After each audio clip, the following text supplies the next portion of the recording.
It's always an absolute pleasure to have this man on. He's a friend of mine. He's a guy running for U.S. Senate. He's done a great job as Pinal County Sheriff. It's Mark Lamb. Sheriff, how are you? Good to see you. Doing great, Joe. Thanks for having me on. You know I love coming on the show. Yeah, we appreciate having you on. We've been doing this for a long time. You've been giving us real-time updates on what's happening at the border. I want to get into this controversy about MADD and figure out if that's been solved or not. We want to talk about your run for U.S. Senate as well. But let's start with the border. When Title 42 went away, Title 42, which actually kept us safe from the pandemic and from any other health issues, it wasn't just COVID. I mean, people are bringing TB across. We're hearing polio is coming across now, which we haven't seen in this country for 60 or 70 years. What's the difference that you're seeing in the flow of illegals coming across since Title 42 went away? Well, I would say there's little to no difference other than it's gone up for us. But we are a pass-through county. I can tell you that the guys on the border are as busy as they've ever been. What they did was there was a surge right before Title 42 went away. And then after it went away, they said, see, it dropped off. There's nothing to see here. And if you really think about it, the media has just kind of dropped it almost since then. But I think what they need to look at and what most Americans need to look at is what do the numbers look like at the end of the month? How much are we seeing of an increase, a gradual increase every day, which they are, and it's a steady flow. And we're still getting all the same problems we had before Title 42 went away. And I think by the end of the month, you're going to see that the numbers are going to go up. It is Sheriff Mark Lamb. Now, Sheriff, every time I have you on, some doofus who's a geography major says Pinal County's not on the border. But you've described this to me before, and I just want to make sure that I have it correct in my head. There is an Indian reservation that goes between Arizona and Mexico. It straddles the border. People come across into the reservation, then they come across and somehow pass through your county. So although you're not on the border with Mexico, you do have this reservation that borders your county, right? Yeah, let me explain the logistical importance of Pinal County. Okay. You're right. On the south end of our county, we have a Native American reservation. It's 52 miles to the border from our county line. Where the I-10 intersects in our county is 71 miles off the border. So you're right. We're not on the border. But why Pinal County becomes important is because if you bring any people or drugs in through southern Arizona, at some point, they're going to cross into Pinal County. If they go to Phoenix, it's going to come through Pinal County on the I-10 interstate. And what we're now seeing is up on the 60, which is actually probably about 120 miles off the border. Yeah. And it is actually a road that leads into the suburbs of Phoenix. And that is where I was yesterday. If you go to my social media, American Sheriff on Instagram, or if you go to the Pinal County Sheriff's Office, you're going to see I was out with my guys. We stopped 2 tandem vehicles yesterday. At the same time, they both ran from us at the same time. They cut through the desert. We chased them through. I got out with my gun out, cleared the vehicle. There was 2 women, a guy, and a 4-year-old kid in the back. And then the driver and the passenger took off, and we chased them out into the desert. Wow. This is what we deal with every day. This morning, we had another vehicle with 8 more people in it. So, yeah, you can say all you want that I'm not on the border. But because of where we are logistically and how important it is for them to get their product to Phoenix, you have to go through Pinal County, and we have a ton of problems. Are people passing from Mexico in this reservation from Mexico into the United States via the reservation? In other words, what does the tribe do when they get people crossing illegally? Because again, this reservation it straddles the line, right? It's in both sides. It's in Mexico and it's in Arizona, or in the United States. So are people going through that reservation and then hitting Arizona land? And how do people on the reservation deal with those who are coming illegally? Well, sadly, a lot of the people on the reservation, some of the people, not a lot, some of the people on the reservation will actually help the cartels transport the people from the border up to the county line, or even into Phoenix sometimes. Or they just walk from the border all the way through the reservation up to the county line. What we catch there is almost always military-age men. Very rarely do we catch women or children there. It's almost always military-age men. And most of the time, there are people that have already been caught and sent back before, or they have criminal histories, or they work for the cartels. That's who you get through that desert area. Because it is so hard, it's mostly military-age men. And that's the cartel loves to run people through that area. So the big lie by the media is that it's all women and children and that we don't care about humanity.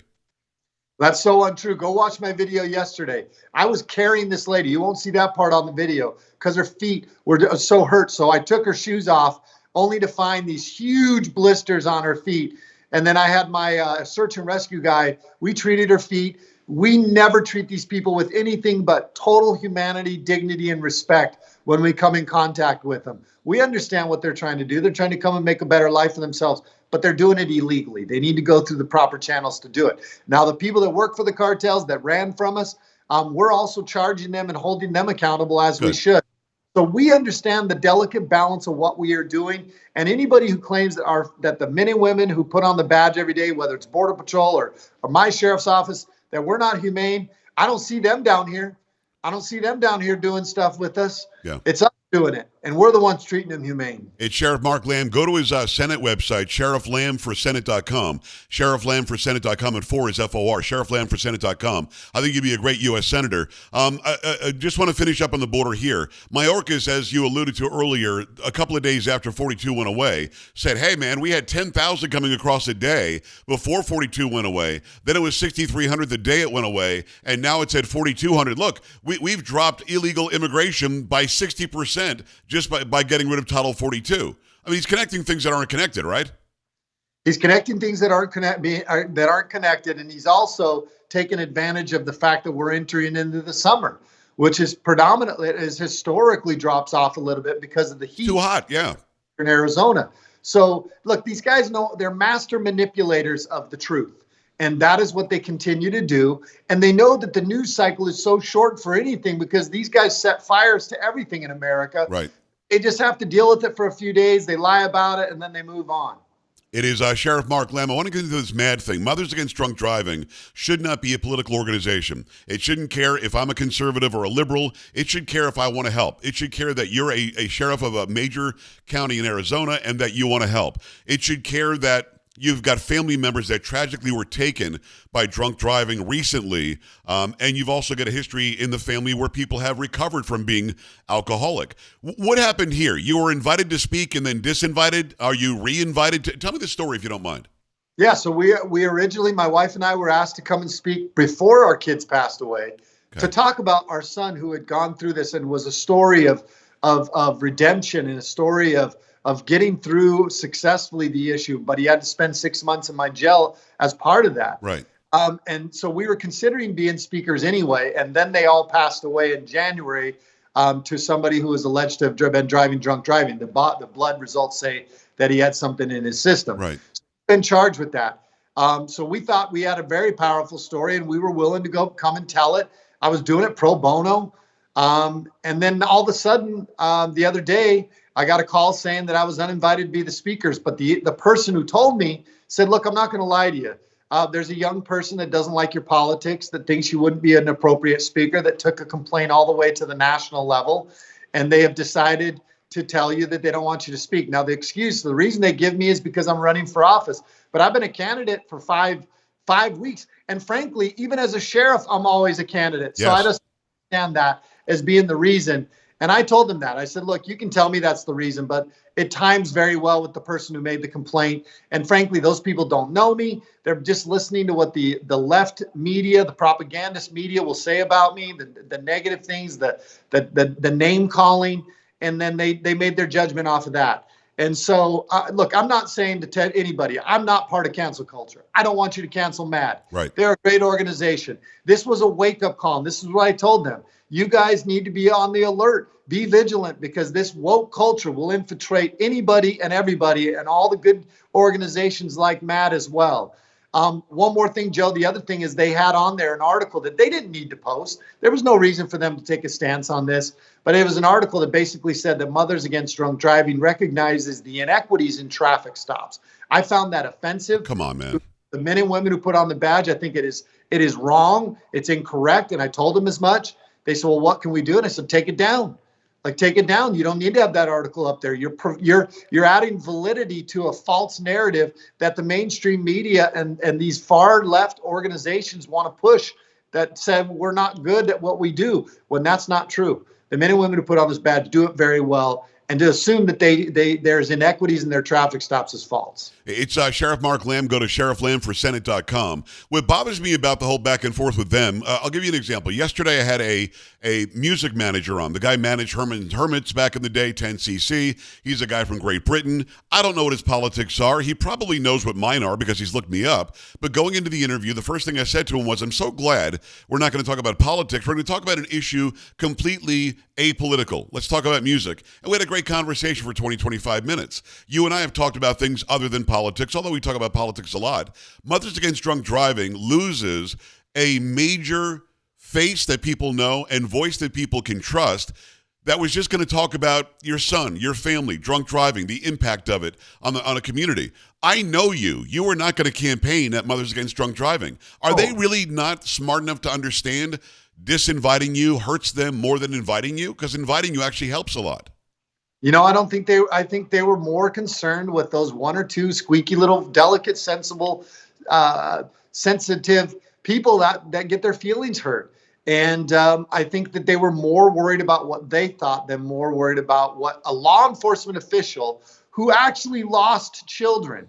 My wife and I were now would reopen this and say, hey, you're uninvited, even though you lost 3 loved ones to somebody that was alleged of driving drunk. And so, we on a lot of levels, we were not happy about it. I appreciate the fact that we've had some good conversations with them since then. I've never been extended the invitation to speak again. Yeah. If I wanted to be part on another level. And I said, no, I really don't. I need to let this one simmer down a little bit. Right.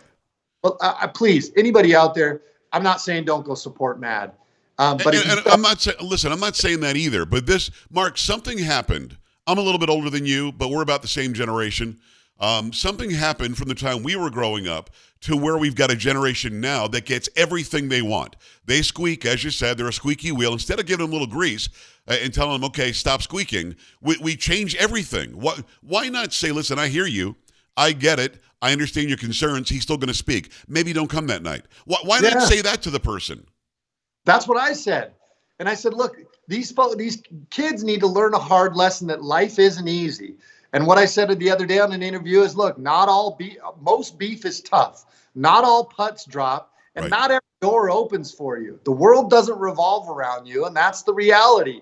And as long as we continue to treat these kids like they're so special that everything should just bow down to them, we're giving them a false sense of reality, and eventually life is going to smack them in the face. And then what we have is our society today, where they don't know how to fit into society because we've told them that the world revolves around them. So well said. It's Sheriff Mark Lamb, Pinal County, Arizona. Go to sherifflambforsenate.com. Want to talk about crime in America quickly. We've got a new mayor in Chicago, far away from you and me, but still important. It's one of our biggest cities. This guy coming in, somebody Johnson, has decided that if young people act out, if they happen to be black, and he's a black guy, if they act out, it's just because we're not offering them enough opportunities. That don't denigrate these young people for beating up a couple that was visiting Chicago or looting the Target or burning down the Gucci store. No. These people just haven't been given the proper opportunities. It's inequity that causes them to do this. Now, you've been a sheriff a long time, law enforcement a long time. I come from a long line of civil servants. My dad was a firefighter in the Air Force. And I just don't understand why anybody would believe what the guy said. If there are consequences to bad behavior, the bad behavior, generally speaking, starts to deter. If there are no consequences and you make excuses for them, they're going to keep on burning down the Gucci, no? That's right. And look, Chicago, they just can't seem to figure it out. You can continue. The more they say we're not going to hold people accountable, the more crime increases in their communities. But they don't want us to accept those harsh realities. It's not even a harsh reality. It's actually a common sense thing. Yeah. But they want to always point back to equity or the skin color. I guarantee you, if it was a bunch of white kids out there doing it, they would probably hold them accountable. Yes. Or other race. I believe what Martin Luther King said. We should judge people by the content of their character and not at the color of their skin. Right. And if you break the law, then guess what? You broke the law and you should be held accountable. And the only way you curb bad behavior, doesn't matter what color your skin is, the only way to curb bad behavior is to hold people accountable and enforce the laws that are on the books. And Chicago is a perfect example of if you don't do that, it ruins your city. And this guy seems to be worse than what they had before. Which is really, really hard to do. I can't believe that. I was so happy when Lori Lightfoot didn't win, but I couldn't believe the law enforcement candidate didn't win because people in Chicago are sick of dozens of shootings and killings every single weekend, predominantly between young black men. That has to stop. It's not going to stop if you make excuses. It's Sheriff Mark Lamb, Pinal County, Arizona. Go to Sheriff Lamb for Senate.com, and 4 is FOR. So talk to me about how that was received, because a lot of people in Pinal County don't want you to stop being the sheriff, but I'm guessing they're supporting your candidacy for U.S. Senate. They are. They feel the same way I do, very torn. I've loved being the sheriff. I feel very blessed that the people in this county love me being their sheriff, but they also understand just what a dire situation this country is in and what a need we have for good, honest people that want to serve their community. They understand the Constitution and what it means to protect the Constitution, what it means to reduce the size of government, stop government overreach, get back to states' rights. I mean, look, the list goes on. And really, the kitchen table items right now are the border, the economy, the rise in crime. And the people of Arizona want a proven conservative fighter.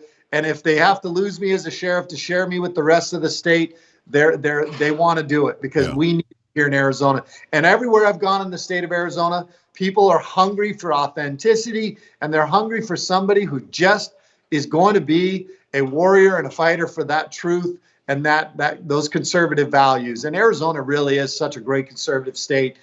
We just can't seem to get together as a party is what we're really struggling with. Well, that's really the truth, because the left is together. They're going to call you extreme MAGA. They're going to send in tens of millions of dollars to try to stop you from winning. Although for them to support Sinema would be weird, because she's now called herself an independent and isn't necessarily a Democrat, but they want her more than you. So how do you combat that? Have you got your ducks in a row, whereas you've got great support from former President Trump on down? Is that already in line, or is it too early for that? It's pretty early, but what we're focused on is just the race I have to run. Right now, I'm focused on fundraising. So please go to sherifflambforsenate.com. Yeah. $100, $50, $6,600, which, by the way, is the personal limit. Right. Come out and donate. This is where we start. We've got to start by getting some money in there so we can run a strong campaign. Second is, if you live in Arizona, please come sign my petition. Get me on the ballot. And I've learned from running 2 successful races. I've won a couple elections. I've learned that you run the race you have to run. Don't focus on what everybody else is doing. There's a great quote that says, winners focus on winning and losers focus on winners. Well, I plan on focusing on winning and running the race that I think we need to run and fix the places where I think that we can do better. And I think in the end, you're going to see a positive outcome. We feel very confident that this race is ours to win. Good. Sheriff Lamb for Senate.com. I hope you're right. And we certainly support you and endorse you. Sheriff Lamb for Senate.com. Go there and support him as you can. Sheriff, we'll be seeing each other soon. I appreciate you coming on today. I look forward to it. All right, brother. We're back after this. Stay right here.